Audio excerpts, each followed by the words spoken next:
Hello friends, आज आपण R B I हा टॉपिक बघूया.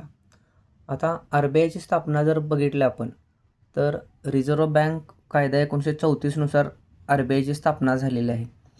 आता आर बी आयचं काम जर बघितलं तर आर बी आयचं सगळ्यात महत्त्वाचं काम काय आहे तर चलनविषयक धोरण त्याची इम्प्लिमेंटेशन करायची म्हणजे मॉनिटरी पॉलिसी, आणि त्याचबरोबर काय करायचं की आपल्या देशामध्ये आर्थिक स्थैर्य निर्माण करण्याचं काम काय करत असते, आर बी आय करत असते. आता आर बी आयचं रचना जर बघितली तर बघा, आपल्याला रिझर्व्ह बँक कायदा 1934च्या कलम 8मध्ये काय सांगितलेलं आहे की आर बी आयची रचना दिलेली आहे. आता संचालकांचा विचार केला तर 21 सदस्य असतात, कमाल 21 असतात बघा. आता त्याच्यामध्ये पण बघा 8(1) सबसेक्शन एमध्ये काय सांगितले बघा, जो गव्हर्नर आणि डेप्युटी गव्हर्नर यांची नेमणूक भारत सरकार करते, लक्षात ठेवायचं. ओके. आणि आत्ता जर बघितलं आपण तर 26वे इथं पुस्तकामध्ये बदल करायचा. आता 26वे गव्हर्नर कोण आहेत, संजय मल्होत्रा, लक्षात ठेवायचं. ओके. आता जे 4 डेप्युटी गव्हर्नर असतात त्याच्यापैकी काय असतं बघा, 2 आर बी आयचे असतात आणि त्याच्यापैकी एक असतो तो सार्वजनिक क्षेत्रातील बँकांतून आणि एक असतो तो अर्थतज्ञ असतो बघा. ओके, इतकं लक्षात ठेवायचं. त्याच्यानंतर पुढे जर गेलो आपण ह्या पेजवरला आपल्याला एक्झामसाठी काय महत्त्वाचं नाही. आता स्थानिक मंडळे बघा आर बी आयची मुंबई, चेन्नई, कोलकाता आणि दिल्ली या ठिकाणी आहेत. त्याच्यानंतर आर्थिक वर्ष जर बघितलं आर बी आयचं तर बघा 1 एप्रिल ते 31 मार्च आहे, इतकं लक्षात ठेवायचं. आता 2 समिती लक्षात ठेवायचं आपल्याला. मौद्रिक धोरण समिती, आता बघा काय लक्षात ठेवणार याच्यामध्ये, बी एन श्रीकृष्ण आणि उर्जित पटेल यांच्या अध्यक्षतेखाली आपण मौद्रिक धोरण समिती स्थापन केली होती. मग आपल्याला क्वेश्चन येऊ शकतो एक्झाममध्ये, मौद्रिक धोरण समिती स्थापन करण्याची शिफारस कोणी दिली होती, म्हणजे मौद्रिक धोरण मॉनिटरी पॉलिसी कमिटीची. तर आपला आन्सर काय असणार आहे, या 2 ऑप्शनपैकी काहीतरी येणार बघा एक्झाममध्ये, बी एन श्रीकृष्ण किंवा उर्जित पटेल. नॉर्मली उर्जित पटेल लक्षात ठेवा. आता ह्यांच्या शिफारसीनुसार आपण काय केलं आहे बघा, मॉनिटरी पॉलिसी कमिटी म्हणजे काय, मौद्रिक धोरण समिती स्थापन केल्या बघा. त्याच्यामध्ये 6 सदस्य असतात, त्याच्यापैकी 3 सदस्य असतात ते आर बी आयमधून असतात आणि 3 सदस्य केंद्र सरकार नियुक्ती करत असतं बघा. आता सगळ्यात महत्त्वाचं काम काय आहे ह्या मौद्रिक धोरण समितीचं, की आपला जो चलनवाढ आहे ते आटोक्यात ठेवायचे असते बघा. आता त्याच्यासाठी आपल्याला काय माहिती आहे बघा, हा लक्षात ठेवायचं, 4 + -2 म्हणजे आपली जी चलनवाढ आहे, 4 - 2 म्हणजे 2, मिनिमम 2, आणि 4 + 2 म्हणजे 6. म्हणजे आपली जी चलनवाढ आहे ती 2 to 6 ह्या बँडमध्येच ठेवायची, म्हणजे 2पेक्षा कमी झाली नाही पाहिजे, 6पेक्षा वाढली नाही पाहिजे. मग जर 2पेक्षा कमी झाली किंवा 6पेक्षा वाढली तर आपण काय म्हणू शकतो की मौद्रिक धोरण समितीने जे रेट्स ठरवलेत वेगवेगळे भारतातील ते काय झालं, चुकीचं आहे. आणि मौद्रिक, आता खाली दिले बघा इथं कार्य काय आहे बघा, चलनवाढ पूर्वनियोजित कक्षेत राहील यासाठी धोरण दर ठरवणे म्हणजे रेपो रेट वगैरे ठरवायचं काम असतं बघा. आणि तो किती पाहिजे, 4 + -2 लक्षात ठेवा, म्हणजे 2पेक्षा कमी नको, 6पेक्षा जास्त नको. समजतंय का? चला पुढं. आता पुढल्या पेजवरला आपल्याला एक्झामसाठी काय महत्त्वाचं आहे, चला इकडं काही नाही महत्त्वाचं. हां, ह्या पेजवर आपल्याला एक्झामसाठी महत्त्वाची गोष्टी आहेत. आता आपण बघितलेलं काल चलनवाढ किंवा चलनघाट दूर करण्यासाठी आपण काय करू शकतो, एकतर मौद्रिक धोरण किंवा दुसरं राजकोषीय धोरण आपण आखू शकतो. जे मौद्रिक धोरण आहे ते आखण्याचं काम आर बी आयचं आहे आणि राजकोषीय धोरण आखण्याचं काम सरकारचं आहे. मग आता चलनविषयक धोरण म्हणजे मॉनिटरी पॉलिसी. आता मॉनिटरी पॉलिसीची बघा उद्दिष्ट खाली दिलेत बघा. काय आहे बघा, किंमत स्थिर ठेवणे म्हणजे काय, भारतामध्ये वेगळ्या वस्तूंची किंमत स्थिर ठेवणे, पैशाचा पुरवठा नियमित ठेवणे, देशात आर्थिक वाढ झाली पाहिजे, त्याच्यानंतर काय, विनिमय दर स्थिर ठेवायचा आणि रोजगार वृद्धी करणे, हे काय आहेत, आर बी आयच्या मॉनिटरी पॉलिसीचं उद्दिष्ट आहेत, लक्षातच ठेवायची. मग आता मॉनिटरी पॉलिसीमध्ये आता हा टेबल खूप महत्त्वाचा आहे बघा. आता चलनविषयक धोरणामध्ये 2 साधनं आहेत. पहिला आहे बघा क्वांटिटेटिव्ह म्हणजे संख्यात्मक आणि दुसरा आहे क्वालिटेटिव्ह म्हणजे गुणात्मक. आता एक्झामसाठी हा टेबल व्हेरी इम्पॉर्टंट आहे. मग आता जर आपण संख्यात्मक साधन बघितलं तर त्याच्यामध्ये पण प्रत्यक्ष साधने आणि अप्रत्यक्ष साधने. आता प्रत्यक्षमध्ये बघा 2 गोष्टी आपल्याला माहीत पाहिजेत, CRR म्हणजे रोख राखीव प्रमाण आणि SLR म्हणजे वैधानिक रोखता प्रमाण. आणि अप्रत्यक्ष साधनं बघितलं तर बँक रेट आहे, LAF आहे, MSF आहे, OMO आहे, MSS आहे आणि बेस रेट्स आहेत. आणि गुणात्मक साधन जर बघितलं तर त्याच्यामध्ये margin requirement, selective credit control, guidelines, moral suasion आणि डायरेक्ट ॲक्शन. आता प्रत्येक आपल्याला एक्झामसाठी काय माहीत पाहिजे, चलनविषयक धोरणाचं कोणतं क्वांटिटेटिव्ह आहे आणि कोणतं क्वालिटेटिव्ह साधन आहे. पहिल्यांदा हा डिफरन्शिएशन माहीत पाहिजे. त्याच्यामध्ये पण जर आपण क्वांटिटेटिव्ह बघितलं तर त्याच्यामध्ये डायरेक्ट मेजर कुठला आहे आणि इनडायरेक्ट कुठला आहे, म्हणजे प्रत्यक्ष साधन कुठलं आहे आणि अप्रत्यक्ष. आता आपण काय करूया, क्वांटिटेटिव्हमधलं पहिलं बघूया बघा, CRR. आता CRR म्हणजे काय बघा, रोख राखीव प्रमाण किंवा कॅश रिझर्व्ह रेशो. म्हणजे काय असते, RBIचा कायदा 1934चा आहे आपल्याला माहीत आहे. त्या 1934च्या कायद्यानुसार काय, ज्या अनुसूचित बँका आहेत, ज्या भारतामध्ये अनुसूचित बँका आहेत त्या बँकांना काय करावं लागतं की रिझर्व्ह बँकेकडं रोख स्वरूपामध्ये काही किमान निधी ठेवावा लागतो. ह्याला म्हणायचं CRR. बघा CRR काय असतो, 1934चा RBIचा जो कायदा आहे त्या कायद्यानुसार भारतातील ज्या अनुसूचित बँका आहेत त्या अनुसूचित बँकांना काय करावा लागतो, तर किमान निधी रोख स्वरूपामध्येच फक्त ठेवावा लागतो RBIकडं, लक्षात ठेवायचं. मग CRR जर वाढला तर बँकांना जास्त पैसे द्यायला लागणार, त्यामुळे त्यांना कर्ज देण्यासाठी लोकांना कर्ज देण्यासाठी पैसे कमी पडणार, बरोबर आहे का. आणि CRR जर कमी केला तर RBIकडे जास्त पैसे राहणार. बघूया आपण एक्झाम्पल घेऊया. समजा बँकेकडे 100 रुपये आहेत आणि RBIनं काय सांगितलं की 4% CRR आम्ही लावलेला आहे. मग काय करायला लागणार, त्या बँकेला काय करायला लागणार, 100च्या 4% म्हणजे 4 रुपये RBIकडे द्यायला लागणार CRR म्हणून. त्यामुळे बँकेकडे शिल्लक राहणार किती, 96 रुपये. मग ते 96 रुपये काय करू शकत्या, बँक कर्ज म्हणून देऊ शकत्या. सपोज CRR जर कमी केला, 2% केला, तर त्या बँकेला 2 रुपये द्यायला लागणार 100च्या, म्हणजे 98 रुपये राहणार बँकेकडं. आणि सपोज जर 6% जर केला CRR तर 6 रुपये द्यायला लागणार, 94 रुपयेच राहणार. म्हणजे CRR जर कमी केला तर बँकांना पैसा जास्त राहतो द्यायला, आणि CRR जर वाढवला तर बँकांकडं पैसा कमी पडणार. ओके. आणि हा CRR फक्त अनुसूचित बँकांनाच द्यावा लागतो. आता अनुसूचित बँका म्हणजे अशा बँका ज्या की RBI कायदा 1934च्या दुसऱ्या अनुसूचीमध्ये ज्या बँकांचं नाव आहे त्या बँकांना अनुसूचित बँका असं म्हटलं जातं. आयोगानं ह्याच्यावर पण प्रश्न विचारलेला, अनुसूचित बँका म्हणजे शेड्युल्ड बँक्स म्हणजे काय. अशा बँका ज्या RBI कायदा 1934च्या दुसऱ्या अनुसूचीमध्ये आहेत त्यांना अनुसूचित बँका असं म्हटलं जातं. समजतंय का. आता इथं आपण जी चर्चा केली आहे, CRR कमी केला तर बँकांना कर्ज देण्याची क्षमता वाढते. बघा CRR कमी केला 2%, 98 रुपये द्यायला राहिले. CRR वाढवला 4% केल्यावर 96 रुपयेच राहिले. बघा एक्झामसाठी इतकं लक्षात ठेवायचं, खूप काय वाचत बसायचं नाही, समजून घ्यायचं आणि पुढं जायचं. आपल्याला एक्झाम क्लिअर करण्याचे मतलब आहे. त्याच्यानंतर SLR स्टॅच्युटरी लिक्विडिटी रेशो. आता SLR बँकिंग विनिमय कायदा 1949 अंतर्गत अनुसूचित बँकांना स्वतःजवळ ठेवायचा असतो. CRR RBIकडे द्यायला लागतो फक्त रोख स्वरूपामध्ये, परंतु SLR जो आहे तो प्रत्येक बँकेनं, अनुसूचित बँकेनं स्वतःजवळ ठेवायचा. मग तिथं स्वतःजवळ ठेवताना रोख स्वरूपात ठेवू शकत्या ती बँक, सोन्याच्या स्वरूपात ठेवू शकत्या किंवा प्रतिभूतींच्या स्वरूपामध्ये ठेवू शकत्या. म्हणजे SLRमध्ये 3 ऑप्शन आहेत, रोख स्वरूपात ठेवा, सोन्याच्या स्वरूपात ठेवा किंवा प्रतिभूतींच्या स्वरूपात ठेवा, आणि स्वतःजवळच ठेवायला लागतो SLR. आणि CRR आपण बघितलेलं फक्त रोख स्वरूपात RBIकडेच द्यायला लागतो. म्हणजे फरक समजतोय का. म्हणजे हे CRR आणि SLR काय आहेत तर निधी राखीव ठेवायचा आहे, तेव्हा बँकेला पैसे कमी पडणार ना देण्यासाठी. सिक्युरिटी पर्पजसाठी आपण हे CRR आणि SLR आणलेलं आहे. ओके. मग आता सेम बघा, SLR जर वाढवला तर काय होणार, तर बँकांकडे कमी पैसा राहणार, कमी कर्ज देणार.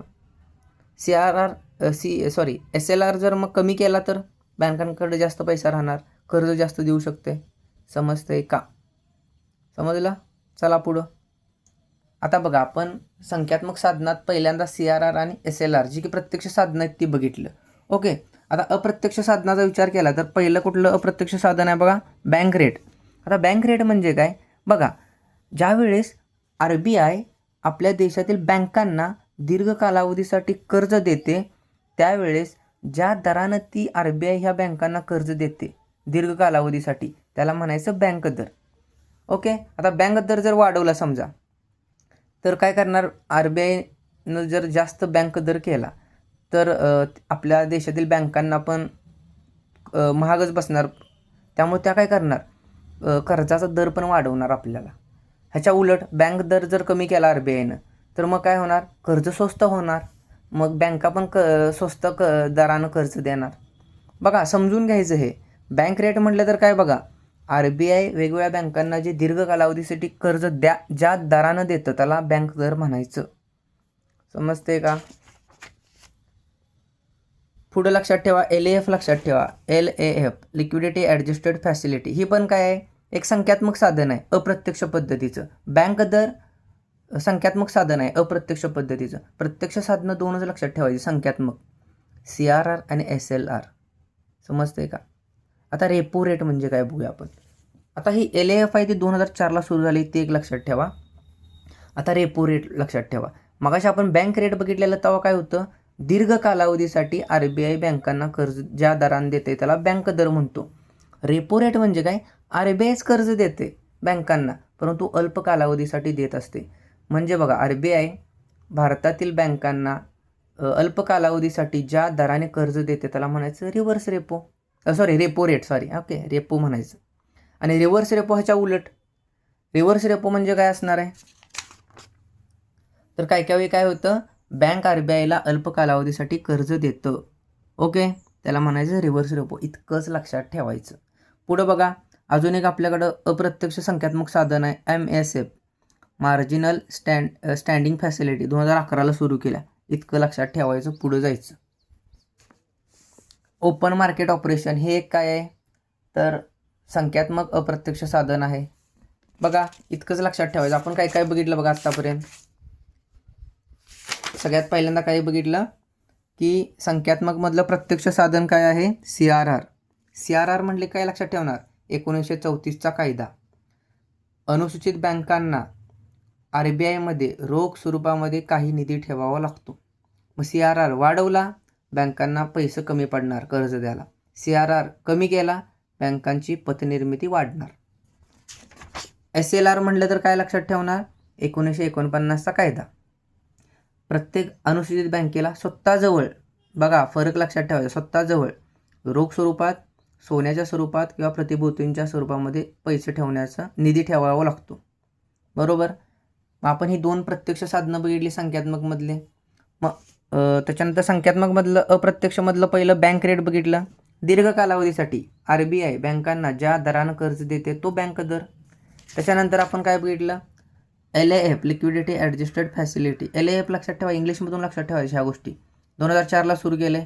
मग रिव्हर्स रेपो म्हणजे काय, RBI बँकांना अल्प कालावधीसाठी ज्या दरानं कर्ज देतं रिव्हर्स रेपो.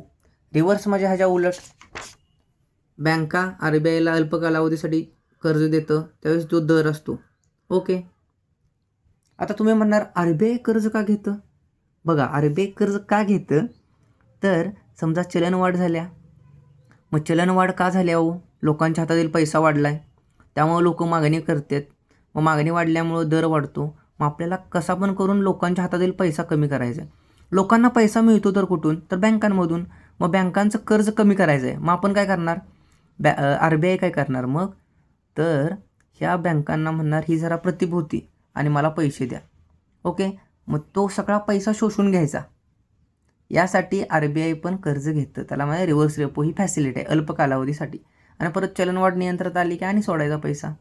चला पुढं. MSF मार्जिनल स्टँडिंग फॅसिलिटी 2011ला सुरू झालं. इतकं लक्षात ठेवा. ओपन मार्केट ऑपरेशन लक्षात ठेवा. हे काय अप्रत्यक्ष संख्यात्मक साधन आहे. आता पुढं आपल्याला एक्झामसाठी आता गेलो तर आपल्याला व्हेरी इम्पॉर्टंट बघा, मार्केट स्टॅबिलायझेशन स्कीम लक्षात ठेवायला पाहिजे. आता मार्केट स्टॅबिलायझेशन स्कीम कधी वापरली जाते बघा, 2004लाच ही सुरू केली आपण. का तर परकीय गुंतवणूकमुळे देशामध्ये जर चलनवाढ होत असेल तर मार्केट स्टॅबिलायझेशन स्कीम वापरली जाते. लक्षात ठेवायचं. आता बेस रेट काय कन्सेप्ट आहे बघा. आता बेस रेट म्हणजे काय की बेस रेट म्हणजे एक बेस रेट ठरवला जातो की त्याच्यापेक्षा कमी दरानं कर्ज द्यायचं नाही. ओके, कर्जाचा दर ह्या बेस रेटपेक्षा कमी नसावा असं एक नियम आहे, त्याला म्हणायचं बेस रेट. आता आपल्याला जर कोणी विचारलं न्यू बेस रेट कधी सुरू झाला आहे, तर 2010 साली सुरू झालेला न्यू बेस रेट. आता बेस रेट ठरवताना 4 गोष्टींचा विचार केला जातो बघा. निधीवरील सरासरी खर्च, किमान परतावा दर, हाताळणी खर्च आणि रोख राखीव निधी, ह्या गोष्टींचा विचार केला जातो दर ठरवताना. ओके, बघा न्यू बेस रेट कधी सुरू झाला, तर 1 जुलै 2010ला. आता बेस रेट ठरवताना वेगवेगळ्या गोष्टींचा विचार केला जातो बघा. कुठला निधीवरील सरासरी खर्च किती होणार आहे, हाताळणीसाठी किती म्हणजे मेंटेनन्स कॉस्ट किती होणार आहे, किंवा त्याच्यानंतर ऑपरेटिंग एक्सपेन्सेस, रोख राखीव निधीवरील खर्च, असा वेगवेगळ्या गोष्टींचा विचार केला जातो.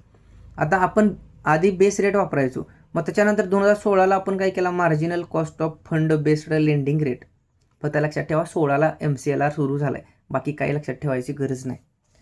आणि हे प्रत्येक रेट कसं आहे, ग्राहक पूरक पण आहे आणि बँक पूरक पण आहे, म्हणजे दोघांना पण फायदा झाला पाहिजे, म्युच्युअल फायदा झाला पाहिजे, बरोबर आहे. त्यामुळे बँकेला पण ते पूरक असणार, ग्राहक दोघांचा पण विचार केलेला असणार. मग आत्ता आपण कुठलं चालू आहे बघा, EBLR चालू आहे बघा, एक्सटर्नल बेंचमार्क लेंडिंग रेट वगैरे 2019चा आहे. हा टेबलमध्ये काय काय लक्षात ठेवायचं, न्यू बेस रेट 1 जुलै 10ला, MCLR 16ला आणि EBLR 2019ला. दॅट सेट, बाकी काही लक्षात ठेवायची गरज नाही. आता आपण मगाशी काय बघितलं, प्रत्यक्ष साधनं, त्यातलं क्वांटिटेटिव्ह म्हणजे संख्यात्मक साधनं, त्याचं प्रत्यक्ष आणि अप्रत्यक्ष बघितलं. आता आपण काय बघतोय, क्वालिटेटिव्ह म्हणजे गुणात्मक. आता ह्याच्यावर प्रश्न आला होता राज्यसेवेला मागच्या वेळी. आता सीमांत आवश्यकता, वेचक पत नियंत्रण, मार्गदर्शक सूचना, नैतिक समजावणी आणि थेट कारवाई, हे काय आहेत साधनं, RBIकडे असलेलं गुणात्मक साधने आहेत, इतकं लक्षात ठेवायचं. चला पुढं. आता पुढच्या पेजवर म्हटलं तर आपल्याला RBIची कामं म्हणजे RBIचं फंक्शन काय आहे, तर सगळ्यात महत्त्वाचं काय, देशामध्ये मॉनिटरी पॉलिसी इम्प्लिमेंटेशन करायचं, म्हणजे देशातील चलनविषयक धोरण अंमलबजावणी करण्याचं सर्वात महत्त्वाचं काम RBI करते. त्याच्यानंतर बघा, देशातील चलन प्रसारक किंवा प्रचालक म्हणजे काय, इश्युअर ऑफ करन्सी, म्हणजे 1 रुपयाची नोट आपण बघितलेली वित्त मंत्रालय छापतं, मग ती 1 रुपयाची नोट सोडून बाकी सर्व नोटा छापायचं काम RBI करतं. सरकारची बँक म्हणून काम करतं बघा, राज्य सरकार असेल, केंद्र सरकार असेल, यांच्यासाठी सरकारांची बँक म्हणून काम करते. आता खाली एक रेडमध्ये दिलं आहे बघा, रिझर्व्ह बँक राज्य सरकारांसाठी सुद्धा बँकर व कर्जाचा व्यवस्थापक म्हणून काम करते. बघा, RBI केंद्र सरकार आणि राज्य सरकार या दोघांसाठी पण काम करते व्यवस्थापक म्हणून. राज्यांच्या राजकोषीय व्यवस्थापनात मदत करते. राज्य सरकारी प्रतिभूती विकून राज्यांना कर्ज उभारून देते. ओके, आता सगळ्यात महत्त्वाचं बघा, वर्षातून 2 वेळा राज्य वित्त सचिवांची, वर्षातून किती 2 वेळा राज्य वित्त सचिवांची मुंबई मुख्यालयात बैठक घेऊन आर्थिक स्थैर्य आणि विकासाला हातभार लावते. म्हणजे वर्षातून 2 वेळा राज्यात, म्हणजे हेडक्वार्टर मुंबईला आहे, तिथं राज्य सचिवांची बैठक घेतली जाते. समजते का. बँकर्स टू बँक म्हणून, बँकांची बँक म्हणून काम करते, बरोबर आहे. आता वर एक आहे बघा काय, तर कुबेरा ही नावाची प्रणाली RBIनं सुरू केली होती 6 ऑगस्ट 2020ला. एकदा PYQ आलता, लक्षात ठेवा आपण. आता बघा, आपल्याला प्रश्न पडतो अनुसूचित बँका आणि गैरअनुसूचित बँका. आपण मगाशी बघितलेलं अनुसूचित म्हणजे काय, RBI कायदा 1934च्या 2ऱ्या अनुसूचीमध्ये ज्या बँकांचा समावेश आहे त्याला अनुसूचित म्हणायचं, आणि ज्या बँकांचा 2ऱ्या अनुसूचीमध्ये समावेश नाही त्या गैरअनुसूचित. ओके, आता बघा खाली लिहिले बघा, अनुसूचित बँक असेल तर बघा, रिझर्व्ह बँकेकडून कर्ज प्राप्त होण्यास पात्र. रिझर्व्ह बँकेकडून कुठली सुद्धा कर्ज सुविधा गैरअनुसूचित बँकांना मिळत नाही. ओके, त्याच्यानंतर बघा, रिझर्व्ह बँकेकडे CRR ठेवावा लागतो. आता गैरअनुसूचित बँकांना CRR स्वतःकडे बाळगावा लागतो. फरक समजला पाहिजे. ओके, त्याच्यानंतर आता पुढला मुद्दा आपल्याला एक्झामसाठी,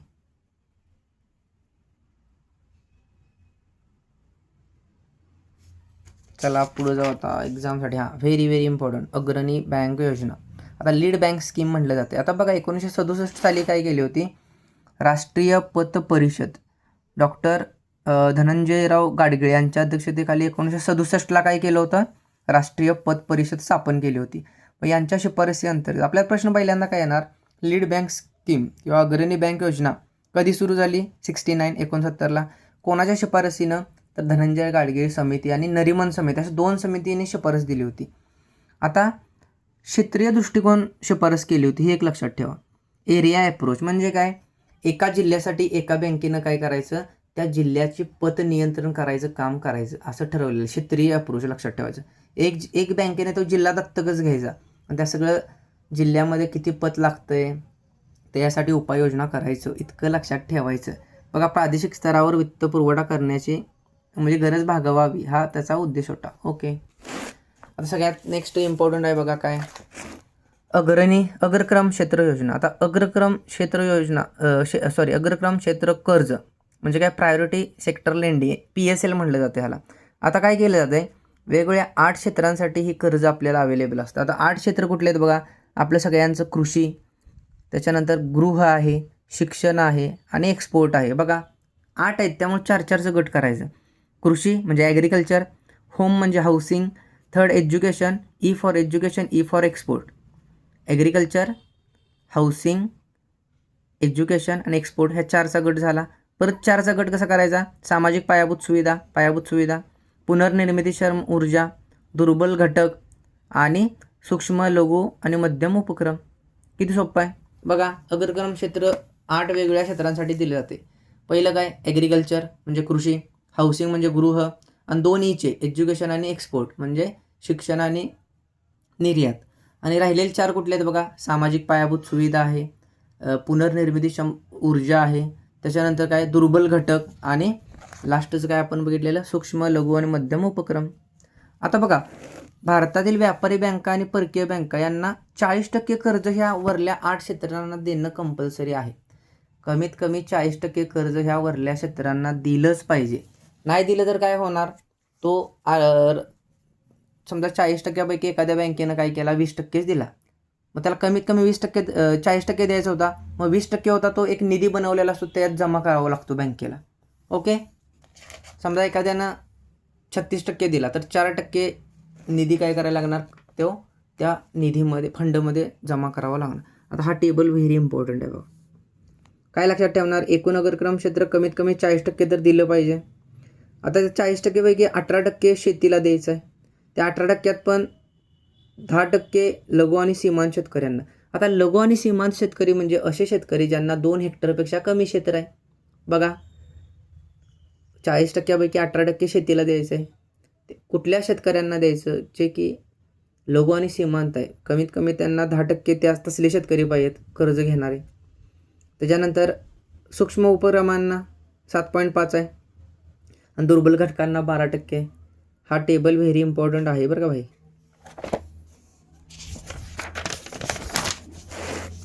बाकी इकडं काय आपल्याला लक्षात ठेवायची गरज नाही, आपण चर्चा केली. आता NPA म्हणजे काय असतं, एक नुसतं आपण लक्षात असावं. NPA म्हणजे नॉन परफॉर्मिंग ॲसेट, म्हणजे एखादा कर्जाची थकबाकी जर 90 दिवसांपेक्षा जास्त कालावधीसाठी असेल तर समजायचं ते नॉन परफॉर्मिंग ॲसेट आहे, म्हणजे काय अकार्यक्षम संपत्ती आहे. 90 दिवसापेक्षा जास्त थकली असेल एखादी कर्जे वगैरे मुद्दल तर त्याला NPA म्हणायचं, इतकं लक्षात ठेवा. आता हा एक फॉर्म्युला आपल्याला एक्झामसाठी लक्षात ठेवणं गरजेचं आहे. भांडवल पर्याप्तता, त्याला म्हटलं जाते CRAR. Okay, capital adequacy ratio असं त्याला म्हटलं जाते. फॉर्म्युला लक्षात ठेवा, capital to risk weighted asset multiplied by 100, that's it, इतकंच. आणि लास्टचा मुद्दा आपल्याला माहीत पाहिजे, बेसल निकष. आता बेसल हे स्वित्झर्लंडमधलं एक शहर आहे. एकदा प्रश्न विचारलेला एन्व्हायरमेंटमध्ये, एक बेसल करार आहे, मग तेव्हा त्यांनी काय विचारलेलं, बेसल हे शहर कुठल्या देशात आहे, तर स्वित्झर्लंड. म्हणजे बघा, असा आपण अप्रोच ठेवायची की एक्झामसाठी आपल्याला नॉलेज इम्पॉर्टंट आहे. एक्झामसाठीचं ते कुठं पण अप्लाय करता आलं पाहिजे. ओके, बघा 1930ला काय केलं, जगातील प्रमुख बँका एकत्र आल्या आणि बँकांमध्ये आपण बघतो की कर्ज बुडायला लागलेले आहेत. मग असं कर्ज बुडू नये किंवा त्या बँकांना फटका बसू नये म्हणून आणि एक गाईडलाईन्स निर्माण केला, त्याला म्हटलं जातं बेसलचे निकष. मग आत्तापर्यंत 3 बेसलचे निकष आहेत बघा, तिथला टेबल आपल्याला लक्षात ठेवलं पाहिजे. बेसलचा पहिला कधी गाईडलाईन्स आल्या, 88ला आल्या, दुसऱ्या 2004ला आल्या आणि तिसऱ्या 2010ला आल्यात बघा. ओके, आणि आपल्याला काय लक्षात ठेवायचं आहे बघा, भारत आणि बेसल निकष. बघा RBIनं काय केलं, बेसलचा निकष 1998मध्ये बघा 88ला आलता, आपण 10 वर्षांनी म्हणजे 98ला लावला. बेसलचा दुसरा निकष कधी आलता बघा, 2004ला आला होता. मग आपण काय केलं, 2009ला लागू केला. बघा 88ला बेसल निकष आला, आपण 10 वर्षांना 98ला लावला. सेकंड बेसलचा निकष 2004ला आला, आपण 4 आणि 5 वर्षांना लावला 2009ला. 88 98 म्हणजे 10चा फरक, 2004 5चा फरक 9. समजते का? तिसरा निकष 2013मध्ये 13 ते 19 या काळामध्ये टप्प्याटप्प्याने लावला. तिसरा आलता 10ला, तर आपण काय केला 13 ते 19मध्ये टप्प्याटप्प्याने लागू केला. इतकं लक्षात ठेवायचं. आणि तो बाकी काही नको लक्षात ठेवायचं सोडा.